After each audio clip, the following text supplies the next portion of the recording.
पता है इंडिया के second richest person Mukesh Ambani ji का जन्म इंडिया में हुआ ही नहीं था। और क्या आप ये जानते हैं कि रिलायंस रिटेल में एक भी नॉनवेज आइटम नहीं मिलता? पर क्यों? दोस्तों, आज इस वीडियो में मैं आपको मुकेश अंबानी जी के बारे में कुछ ऐसी चीजें बताने वाली हूँ जो कि शायद आपने अभी तक कभी नहीं सुनी होगी। So without wasting any time, let's start the video. Number 1, आज मुकेश अंबानी जी के पास टोटल 168 कार्स है, जिसमें से 8 लग्जरी कार्स है, यानी जिनकी प्राइस करोड़ों में है। एंड इट इज सेड कि वो इंडिया के पहले ऐसे इंसान थे जिन्होंने मर्सिडीज मेबैक 62 खरीदी थी।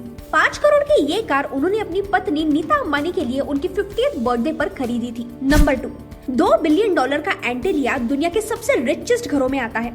लेकिन क्या आपको ये पता है कि जब एंटीलिया बन रहा था तब उस पर एनवायरमेंट मिनिस्ट्री और इंडियन नेवी ने भी आवाज उठाया था। एंटीलिया पर हेलीपैड बनाने के डिसीजन पर एनवायरमेंटलिस्ट नाराज हो गए थे। उनका ये कहना था कि कहीं भी हेलीपैड लगाना एनवायरमेंट प्रोटेक्शन एक्ट ऑफ 1986 के रूल्स को ब्रेक कर रहा है। लेकिन फिर बाद में बहुत सारे रिक्वेस्ट के बाद Maharashtra coastal zone management authority ने मुकेश अंबानी को हेलीपैड बनाने के लिए परमिशन दे दी थी। नंबर 3, मुकेश अंबानी इंडिया के सेकंड रिचेस्ट और पूरे वर्ल्ड के 8th रिचेस्ट इंडियन बिलियनर है।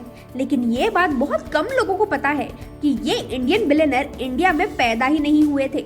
जी हाँ, बल्कि उनका जन्म यमन में हुआ था। धीरूभाई अंबानी 16 साल की उम्र में ही नौकरी के लिए यमन शिफ्ट हो गए थे, जहां वो एक पेट्रोल पंप पर काम किया करते थे।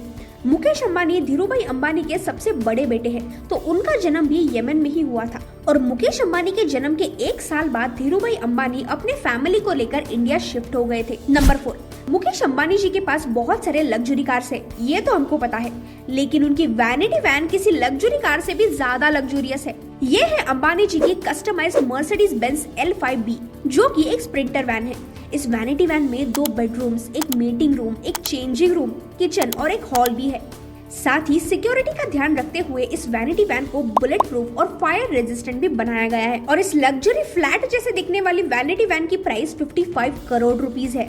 नंबर 5, अंबानी फैमिली एक गुज्जू फैमिली है, यानी ये तो ऑब्वियस है कि वो एक प्योर वेजिटेरियन फैमिली है। पर ये इतनी वेजिटेरियन फैमिली है कि उनके बिजनेस में भी वो नॉनवेज का कोई सामान नहीं रखते, बल्कि वेजिटेरियन फूड ही प्रमोट करते हैं।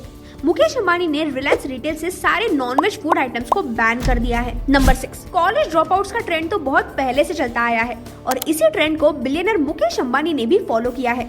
जी हाँ, मुकेश अंबानी भी एक कॉलेज ड्रॉपआउट थे। 1980s में मुकेश अंबानी कैलिफोर्निया के स्टैनफोर्ड यूनिवर्सिटी में MBA की स्टडी कर रहे थे, लेकिन अपने फादर के साथ रिलायंस इंडस्ट्री, जो कि तब एक छोटा सा एंटरप्राइज था, उसे ग्रो करने के लिए मुकेश अंबानी इंडिया रिटर्न आ गए थे।